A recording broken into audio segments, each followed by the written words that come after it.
اور اس ہاؤس کے اندر مس اسٹیٹمنٹ نہیں ہونی چاہیے. مجھے بڑی عزت ہے اپنے فاضل سابق اسپیکر اسد قیصر صاحب کی. ایک وہ وقت تھا جب یہ آپ کی سیٹ پہ بیٹھے ہوئے تھے اور ہم نے وہ جمہوریت دیکھی ہے کہ جب ان کے پاس ہم پروڈکشن آرڈر کے لیے منتیں کرنے جایا کرتے تھے, پروڈکشن آرڈر جاری نہیں ہوتا تھا. ہم نے وہ پارلیمنٹ کی آزادی دیکھی ہے کہ جب ایک کرنل صاحب جو ہیں یہاں پر ایڈجرنمنٹ موشن کا فیصلہ کیا کرتے تھے, ہاؤس کا آرڈر جو آف دا ڈے ان سے بنتا تھا.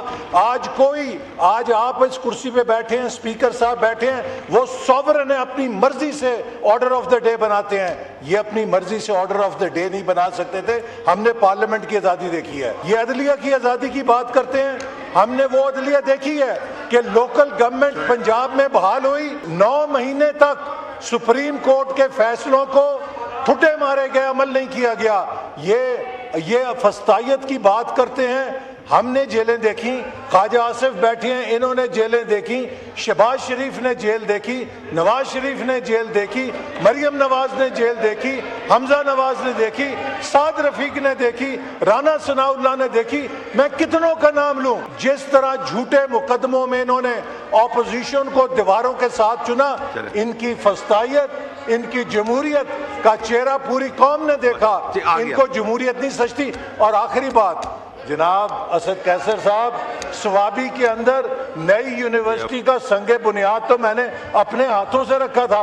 ہم نے تو آپ کو نئی یونیورسٹی کا تحفہ دیا تھا سوابی میں. میں چیلنج کرتا ہوں, انہوں نے بات کی, یہ سٹاف موجود ہے, یا تو یہ یہاں اپنا سیٹ سے استعفا دے گا اگر اس کے پاس کوئی گواہی ہے. میں وہ آدمی ہوں کہ میرے پاس اس وقت کی حکومت آئی کہ آپ نے میڈیا کی کوریج نہیں کرنی, میں نے نہیں کرنی دی. میں نے کہا میڈیا کوریج ہوگا. شہباز شریف جہاں تک نہیں کرتا تھا, پورا میڈیا چلاتا تھا. یہ آپ کا موجود ہے. میں نے آپ کا بھی پروڈکشن آرڈر ایشو کیا, میں شہباز کا بھی پروڈکشن آرڈر ایشو کیا, خواجہ آصف کا بھی پروڈکشن آرڈر ایشو کیا. میں نے کسی سے ڈکٹیشن نہیں دی. کس اخلاقی اتھارٹی سے تم قانون پاس کرتے ہو؟ تمہیں خود پتا ہے, تمہاری بیویوں کو پتا ہے, تمہارے بچوں کو پتا ہے, تمہارے ڈرائیور کو پتا ہے کہ تم مسترد شدہ ہو, تم ہاری ہوئی ہو, اور پھر بھی تم آ کے بڑے کوٹ و ٹائی پہن کے اپنے آپ کو جمہوری چند کے کہتے ہو. جو عمران خان کے ساتھ ہو رہا ہے اس وقت, یہ حکومت بدترین انسانی حقوق کی خلاف ورزی کر رہی ہے. عمران خان کو جیل کے مینول کے مطابق اس کا حق بنتا ہے کہ اس کے ساتھ ملاقاتیں, وہ ملاقاتیں بند ہیں. اس وقت اس ملک میں بدترین انسانی حقوق کی وائلیشن ہو رہی ہے. اس میں نہ کوئی قانون ہے. عدلیہ کا تو ویسا ہی انہوں نے تباہ برباد کر دیا. 26ویں آئینی ترمیم اور 27ویں ترمیم نے تو عدلیہ کو تو ویسے بھی فارغ کر دیا. کسی کو اب عدالت سے انصاف کی توقع نہیں ہے. آپ انڈیا کے ساتھ کاروبار کرتے کہ نہیں کرتے؟ آپ ابھی واگا بارڈر پہ کاروبار چل رہا ہے کہ نہیں چل رہا؟ صوبہ بدر کر دیا گیا, اور آپ کہتے ہیں کہ الیکشن وہ کہتے ہیں میری پارٹی جیت گئی, دوسری کہتے ہیں میری پارٹی جیت گئی. بھائی تم دونوں ہاری ہوئی ہو, تم نے کوئی الیکشن نہیں جیتا ہے, تم نے ہمیں لیول پلینگ فیلڈ نہیں دیا. ویسے کتنی خوش ہو جمہوریت کر کے, ٹائی مائی باندھ کے آتے ہیں جمہوریت ہے. یہ جمہوریت نہیں ہے, پستائیت ہے, یہ فاشسٹ حکومت ہے. اس طرح کے رویے سے آپ سمجھتے ہو کہ میں جو نا ماشاءاللہ بہت بڑا ہوں.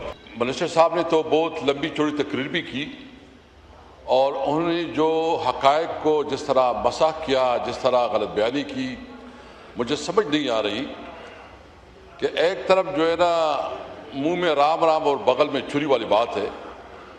آپ دیکھ لیں کہ پاکستان تحریک انصاف نے ہمیشہ اصولوں کی بات کی, پرنسپل کی بات کی ہے, قانون کی حکمرانی کی بات کی ہے, ملک میں آزاد عدلیہ کی بات کی ہے. جناب اسپیکر, ابھی یہ منسوب کہہ رہے تھے کہ IMF کے حوالے سے کہ آپ نے شاید کوئی خط لکھا ہے اور IMF کے خلاف آپ نے جو ہے نا اس کو روکنے کے لیے کوئی قدم اٹھایا ہے. میں ان سے پوچھنا چاہتا ہوں کہ آپ تھوڑا بتائیں کہ IMF کو جو خط لکھا گیا آپ نے خود پڑھا ہے؟ کیا اس میں کوئی ایسی لفظ ہے کہ وہ پاکستان کی ترقی, خوشحالی یا ریلیف کے حوالے سے کسی چیز پہ کمپرومائز ہو؟ ہم نے تو صرف جو اپنا نقطہ نظر تھا وہ نقطہ نظر دیا. ہم نے ہمیشہ پاکستان کی بات کی. میں ایک اور چیلنج کرتا ہوں, میں ان سے پوچھتا ہوں, آئیں اس ہاؤس پہ ڈیبیٹ کریں کہ ہمارے وقت میں اکانومی, ٹیکس کلیکشن اور مہنگائی کی کیا صورتحال تھی، آج کیا ہے، ہم نے کتنا قرضہ لیا اور آپ نے کتنا قرضہ لیا، ہم نے کتنا قرضہ واپس کیا اور آپ نے کتنا قرضہ واپس کیا، ہمارے وقت میں ڈالر کی ریٹ کیا تھی اور اب ڈالر کی ریٹ کیا ہے، ہمارے وقت میں پیٹرول کی قیمت کیا تھی اور اب پیٹرول کی قیمت کیا ہے، ہمارے وقت میں بجلی کی قیمت کیا تھی اور آج بجلی کی قیمت کیا ہے۔ آپ ایک فیلڈ بتائیں کہ اس میں آپ نے ریلیف دیا ہو، ایک بتائیں۔ آپ نے پنجاب کے کسانوں کو ریلیف دیا ہے؟ ہاں، آپ نے ریلیف دیا ہے۔ جو گندم کے کسان ہیں، پنجاب کے گندم کے کسان 2.2 ٹریلین اس کو نقصان ہوا، اس کا معاشی طور پر تباہ برباد ہو گئے۔ آپ نے کینو کے کسان، آپ نے آلو کے کسان، آپ نے گنے کے کسان، مطلب جو پنجاب کا کسان ہے اس کے آپ نے برکس نکال دی ہے۔ آپ نے انڈسٹری تباہ برباد کی۔ اس وقت بتائیں نا، یہ منسٹر صاحب بھی بتائیں گے کہ اس وقت آپ کی اتنی بڑی، آپ کہتے ہیں کہ ہماری اتنی کامیابی ہوئی، اپنی اتنا بڑا تیر مار لیا، آپ بتائیں کہ اس وقت آپ پورے کتنی انویسٹمنٹ لے کے آئے ہیں؟ انویسٹمنٹ آئی ہے کہ یہاں سے جو بڑے بڑی ملٹی نیشنل کمپنیاں ہیں وہ ملک سے باہر گئی ہیں؟ 90 ملٹی نیشنل کمپنیوں نے ملک کو چھوڑا ہے۔ ملک میں بے روزگاری بڑھی ہے، ملک میں مہنگائی بڑھی ہے۔ آئی ڈیبیٹ کرے اس پہ بات کرے کہ کتنا آپ نے تیر مارا ہے۔ کس کی حکومت تھی جس نے اس ملک کو IMF کے ساتھ گریوی رکھ دیا؟ آپ تو ہمارے وقت میں کہتے تھے کہ یہ پی ٹی آئی IMF کی بجٹ ہے، اب اس کس کا بجٹ ہے؟ کہاں سے یہ بجٹ یہ سفارشات کہاں سے آئے ہیں؟ یعنی آپ یہ بھی دیکھ لیں جناب اسپیکر کہ اس وقت جتنی بھی انہوں نے بجٹ بنایا ہے یہ مکمل طور پر حکومت کا نہیں، IMF کا بجٹ ہے۔ اور اس کا اثر کیا ہوگا؟ یعنی آپ دیکھیں کہ اس وقت جو مارکیٹ میں جو اس وقت اکانومی، جس وقت بے روزگاری ہے، جس وقت اکانومی سکڑ رہی ہے، میثاقی جمہوریت کے بارے میں کہا کہ ہم نے تو میثاقی جمہوریت کے لیے حکومت میں بھی بات کی اور اب بھی بات کی۔ جناب اسپیکر، آپ دیکھیں کل میاں صاحب آئے اور میاں صاحب جس طرح سیٹ پہ بیٹھے، اپوزیشن لیڈر اس کے پاس گیا، یہ کبھی روایت نہیں رہا۔ یہ تکبر کی انتہا ہے، کہتے ایک بات ہے کرتی دوسری ہے، کرتے ایک ہے اور دکھاتے دوسرے ہیں، اور یہ بتاتے ہیں کہ ہم نے، یہ آپ اس بات کا گواہ ہے۔ جب ہم نے میثاقی معیشت کی بات کی، میں نے خود اپنے آفس سے لیٹر بھیجے، تمام اپوزیشن پارٹی کی جو پارلیمانی لیڈر سب کو لیٹر بھیجے کہ آؤ بیٹھے، کوئی نہیں بیٹھا۔ بات تو کی، اب بھی ہم کہتے آئیں میثاقی جمہوریت پہ ہم بات کرنے کی تیار ہے۔ ایک ایسا الیکشن کمیشن کی بنیاد رکھے کہ وہ سب کو قابل قبول ہو، ایک ایسا الیکشن کمیشن ہو جو سب کے مشاورت سے ہو، فیئر اینڈ فری الیکشن ہو، اور وہ الیکشن کمیشن، یہ الیکشن کمیشن ہی تو، اس نے تو جمہوریت کا بیڑا غرق کر دیا، اس نے تو مینڈیٹ، عوام کا حقیقی مینڈیٹ چوری کیا۔ اس الیکشن کمیشن کو تو ایک دن بھی نہیں رہنا چاہیے۔ اس لیے ہم سمجھتے ہیں کہ میثاقی جمہوریت کے لیے ہم تیار ہیں۔ ہم سمجھتے ہیں کہ ملک میں عدلیہ آزاد ہو، ہم سمجھتے ہیں کہ پارلیمنٹ مضبوط ہو، اور یہ ہم سمجھتے ہیں کہ سب سے پہلا الیکشن کمیشن وہ الیکشن کمیشن ہو جس پہ پوری قوم کا اعتماد ہو۔ میں جس علاقے سے تعلق رکھتا ہوں اس علاقے میں سب سے زیادہ جو فصل ہوتا ہے وہ ٹوبیکو کا ہے، اور ٹوبیکو میرے علاقے کا 70% میرا علاقہ جو ہے نا وہ ٹوبیکو گرو کرتا ہے، اور یہ کیش کراپ ہے جس کی وجہ سے ہماری اکانومی چلتی ہے۔ یہاں میرے بارے میں ایک موصوف نے کہا کہ شاید میں ٹوبیکو پتہ نہیں کیا چیز، میرے ٹوبیکو کے ساتھ اس کا تعلق ہے یا روزگار ہے۔ میں یہاں ہلپین کہتا ہوں کہ میرا ٹوبیکو کے ساتھ نہ کوئی کاروبار ہے نہ کوئی روزگار ہے، اور شاید میں ٹوبیکو کے پتے کو بھی نہیں جانتا کہ ٹوبیکو کے پتے اکثر کے، یہ سارے MNS بھی بیٹھے ہیں، اور یہ میں نے جو بات کی ادھر یہ پوری پاکستان سن رہی ہے، لیکن میں اس حلقے کا نمائندہ ہوں جہاں ٹوبیکو گرو ہوتا ہے۔ آپ نے 390% ٹیکس لگایا. اور انٹرسٹنگ بات یہ ہے کہ جب آپ نے 390% ٹیکس لگایا تو اس سے پہلے 2023 اور 24 میں جو کلیکشن ہوئی ہے وہ 294 بلین ہے, 294 بلین. اور جب آپ نے ٹیکس لگایا, جی آپ کے بھائیا ایف بی آر کے اعداد و شمار ہیں, میرے پاس سارے پڑے ہوئے ہیں, میرے پاس سارے اعداد و شمار. جب آپ نے ٹیکس لگایا تو وہ آپ کا ٹیکس گٹ کے یہ ہو گیا 165 بلین, یعنی 294 بلین سے 165 بلین, یہ 2024-2025 کا ہے, ابھی لیٹسٹ انہوں نے نہیں شو کیا. اور دوسری بات یہ ہے جناب اسپیکر, آپ کی توجہ چاہیے, کیونکہ جب آپ کی وہ نہیں ہوتی تو پھر وہ ٹوٹتا ہے. مجھے پتہ ہے یہ مشکل کام ہے, جب آپ مسلسل بیٹھے رہتے ہیں وہ مجھے پتہ ہے. اس وقت جو کسان کا حال کیا گیا, یعنی عملاً خیبر پختونخوا میں اس اضلاع میں جہاں ٹوبیکو ہے, بالکل کسان کو کرش کر کے رکھ دیا ہے. کسان جو ہے نا بیچارے رول رہے ہیں. اس کا جو کمپٹیشن تھی مارکیٹ میں, کمپٹیشن ختم ہو گئی, منافی بن گئی, 2 کمپنیوں کی منافی بن گئی.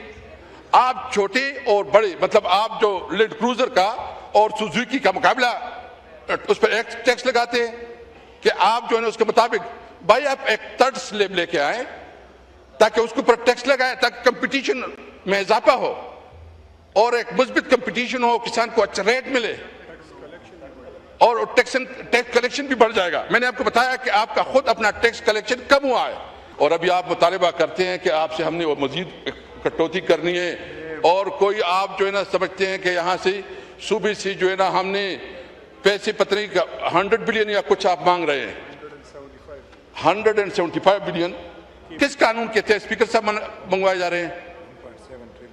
یہ تو آپ جب کرتے تو این ایف سی کے تھرو ہوتا ہے, آپ اپنا بقایا جات بھی نہیں دے رہے اور پھر آپ مزید اس کو کر رہے. اور پی ایچ ڈی پی میں جو آپ نے مہربانی کی ہے 3.8% پی ایچ ڈی پی میں آپ شیئر رکھا ہے خیبر پختونخوا کا, 3.8 بلین آپ نے شیئر رکھا ہے خیبر پختونخوا کا. میں وہ کمپیریزن نہیں کرتا کیونکہ ہم سب, لیکن آپ صوبوں کے ساتھ کیوں زیادتی کرتے ہیں؟ آپ کیوں تقسیم پیدا کرتے ہیں؟ کیوں اپنی سیاسی مخالف کی وجہ سے اس کو دیوار سے لگا رہے ہیں, آپ اس کو اپنا شیئر نہیں دے رہے؟ 3.8 بلین آپ نے رکھا ہے, 3.8% آپ نے رکھا ہے. آپ جان بوجھ کر ایک صوبے کو آپ نے کاروبار بند کیے. 1.9 بلین یہ ایکسپورٹ آتا تھا افغانستان کے لیے. ہماری اکانومی تو چلتی افغانستان کے اوپر ہے. جناب اسپیکر, میں پوچھنا چاہتا ہوں کہ پشاور ایک چھوٹا مارکیٹ ہے, پشاور کیسے مقابلہ کر سکتا ہے لاہور کے مارکیٹ کا؟ پشاور کیسے مقابلہ کر سکتے ہیں کراچی کے مارکیٹ کا؟ ہمارے پاس اگر ایک گنجائش ہے, ایک گنجائش, وہ گنجائش افغانستان اور سینٹرل ایشیا ہے. آپ نے ہمارے بارڈر بند کیا, کاروبار بند کیا, اور اس کی وجہ سے جو پشاور میں انڈسٹریز ہیں وہ بیٹھ رہی ہے. پشاور کی انڈسٹری بالکل سکویز ہو رہی ہے, لوگ اپنی انڈسٹری بند کر رہے ہیں. کہاں پہ جائیں گے؟ خدا را ہمارے ساتھ یہ ظلم نہ کرے, ہم سے سیاسی انتقام نہ لے. آپ انڈیا کے ساتھ کاروبار کرتے کہ نہیں کرتے؟ آپ ابھی واگا بارڈر پہ کاروبار چل رہا ہے کہ نہیں چل رہا؟ آپ ایران کے ساتھ جو ہے نا کر رہے ہیں کہ نہیں کر رہے؟ وار میں, جنگ میں بھی ایران کے ساتھ کاروبار کھلا ہوا ہے, افغانستان کے ساتھ کیوں؟ اگر آپ سمجھتے ہیں کہ امریکہ اور ایران آپس میں بیٹھ کے اتنے بڑے بڑے تنازعات حل کر سکتے ہیں تو آپ ڈپلومیٹک چینل کے ساتھ اس کے ساتھ اپنا نظر پیش کریں. آپ ڈپلومیٹک چینل کو استعمال کریں, سفارتی جو طریقے ہیں, یا اگر وہ بھی نہیں کر سکتے تو ہم تیار ہیں کہ جرگوں کے ذریعے اپنے معاملات کو حل کر سکتے ہیں. لیکن خدا را ہمیں کاروبار کرنے دے, ہمیں روزگار کرنے دے. آپ کوئی جرگہ, مشاورت, مذاکرات کوئی بات نہیں ہے. آپ نے پی ٹی آئی کو تو آپ نے دیوار سے ویسی لگایا ہے. آپ پنجاب میں پی ٹی آئی کو جلسہ جلوس کرنے کی اجازت نہیں دیتی. جو گلگت بلتستان میں ہوا ہمیں موقع نہیں دیا گیا, مجھے روکا گیا, جنید اکبر کو صوبہ بدر کر دیا گیا, اور آپ کہتے ہیں کہ الیکشن ہوا, وہ کہتے ہیں میری پارٹی جیت گئی, دوسری کہتے ہیں میری پارٹی جیت گئی. بھائی تم دونوں ہاری ہوئے ہو, تم نے کوئی الیکشن نہیں جیتا ہے. تم نے ہمیں لیول پلینگ فیلڈ نہیں دیا. ویسے کتنی خوش ہو جمہوریت کر کے, ٹائی مائی باندھ کے آتے ہیں جمہوریت ہے. یہ جمہوریت نہیں ہے, پستائیت ہے, یہ فاشسٹ حکومت ہے. اس طرح کے رویے سے آپ سمجھتے ہو کہ میں جو نا ماشاءاللہ بہت بڑا ہوں. ایک وہ الیکشن آپ نے کرا کشمیر میں جو ہوا, ہمیں افسوس ہے. جتنی بھی نقصانات ہوئی دونوں سائڈ سے, ہمیں اس پہ افسوس ہے. چاہیے تھا کہ کشمیر میں ایک حکمت سے, مذاکرات سے معاملات طے کی جائے. زور و ڈنڈا ہر مسئلے کا حل نہیں ہوتا. میں ایک اور بات کرنا چاہتا ہوں جناب اسپیکر, اپنی صوبے کا, کہ میں تعلق سوابی سے تربیلا ڈیم جو پاور ہاؤس ہے وہ میرے حلقے میں ہے. تربیلا ڈیم سے 6418 میگا واٹ بجلی پیدا ہوتی ہے. 6418 میگا واٹ. اور دلچسپ بات یہ ہے کہ اس 6418 میگا واٹ سے سوابی کو بجلی نہیں دی جا رہی. ہماری صوبے کی پوری جو ضروریات ہے وہ ہے 33,000 میگا واٹ. 33,000 ہماری ضرورت ہے, اور جو ہمیں پوری صوبے کو سپلائی ہو رہی ہے وہ 3300 تھینک یو. اور جو ہماری صوبے کی ضرورت ہے وہ 2200 سے 2500 تک ضرورت ہے. 6418 ہماری اپنی پیدا کر رہے ہیں. جس ضلع میں یہ بجلی پیدا ہو رہی ہے اس بجلی کو تربیلے سے بجلی نہیں دی گئی. اور دلچسپ اسپیکر صاحب کیا ہے, جو میرا ضلع ہے وہاں ٹوٹل جو ہمیں ضرورت ہے وہ 180 میگا واٹ کی ضرورت ہے, اور ہمیں 100+ میگا واٹ دیا جا رہا ہے. لو وولٹیج اور لوڈ شیڈنگ 12 گھنٹے لوڈ شیڈنگ ہو رہا ہے. اور خاص کر صوبے میں تو 18 گھنٹے لوڈ شیڈنگ ہو رہا ہے. 12 گھنٹے 18 گھنٹے ہونا تو چاہیے کہ آپ جس صوبے میں جو پیداوار ہے قانون اور آئین کے مطابق سب سے پہلے اس صوبے کا, اس علاقے کا حق ہے.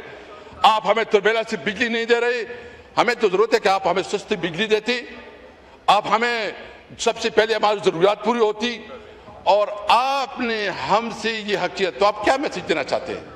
جس طرح چکزئی صاحب نے کہا کہ سوئی میں پوری پاکستان کو گیس سپلائی ہوتی ہے, سوئی میں جو ہے نا اپنا گیس اویلیبل نہیں ہے. یہ رویہ ختم کرو, یہ رویہ کسی صورت پر مناسب نہیں ہے. میں آخر میں جو عمران خان کے ساتھ ہو رہا ہے, اس وقت یہ حکومت بدترین انسانی حقوق کی خلاف ورزی کر رہی ہے. عمران خان کو جیل کے مینول کے مطابق اس کا حق بنتا ہے کہ اس کے ساتھ ملاقاتیں, وہ ملاقاتیں بند ہیں. عمران خان کو جو اس کی جیل مینول کے مطابق اس کو علاج کے لیے بنیادی سہولت چاہیے, اسپتال منتقل کرنا چاہیے, اس کے ساتھ نہیں ہو رہا. اس کی بیوی کے ساتھ جو سلوک کیا جا رہا ہے, اور جو ہمارے لکھپت میں ہمارے قیدی ہیں اور جو ہمارے دیگر قیدی ہیں اس کے ساتھ جو سلوک ہو رہا ہے, اس وقت اس ملک میں بدترین انسانی حقوق کی وائلیشن ہو رہی ہے. اس میں نہ کوئی قانون ہے. عدلیہ کا تو ویسا ہی انہوں نے تباہ برباد کر دیا. 26ویں آئینی ترمیم اور 27ویں ترمیم نے تو عدلیہ کو تو ویسے بھی فارغ کر دیا. کسی کو اب عدالت سے انصاف کی توقع نہیں ہے. کدھر جائیں گے لوگ؟ جب آپ عدالتوں کے دروازے بند کریں گے تو آپ کے پاس ایک ہی راستہ پڑتا ہے, وہ روڈوں پہ. ہم اپنی جو ہمارا مطالبہ ہے کہ ہم سمجھتے ہیں کہ ملک میں ایک آزاد پارلیمنٹ ہو, صحیح معنوں میں عوام کی نمائندہ پارلیمنٹ ہو, ملک میں عدلیہ آزاد ہو, اور جو یہاں بنیادی انسانی حقوق کی وائلیشن ہو رہی ہے اور جو شہری حقوق کی وائلیشن اس کا خاتمہ ہو. اور میں آخر میں یہ کہوں گا کہ یہ سارے لوگ جہاں بیٹھے ہیں, یہ سارے وہ لوگ ہیں جو پارم 45 کے مطابق جیتے ہوئے لوگ ہیں, حقیقی نمائندے ہیں. وہاں میں ان سے یہ پوچھنا چاہتا ہوں کہ کس اخلاقی اتھارٹی سے تم بجٹ پاس کرتے ہو, کس اخلاقی اتھارٹی سے تم قانون پاس کرتے ہو؟ تمہیں خود پتا ہے, تمہاری بیویوں کو پتا ہے, تمہارے بچوں کو پتا ہے, تمہارے ڈرائیور کو پتا ہے کہ تم مسترد شدہ ہو, تم ہاری ہوئی ہو, اور پھر بھی تم آ کے بڑے بڑے کوٹ اور ٹائی پہن کے اپنے آپ کو جمہوری چند کہتے ہو. پاکستان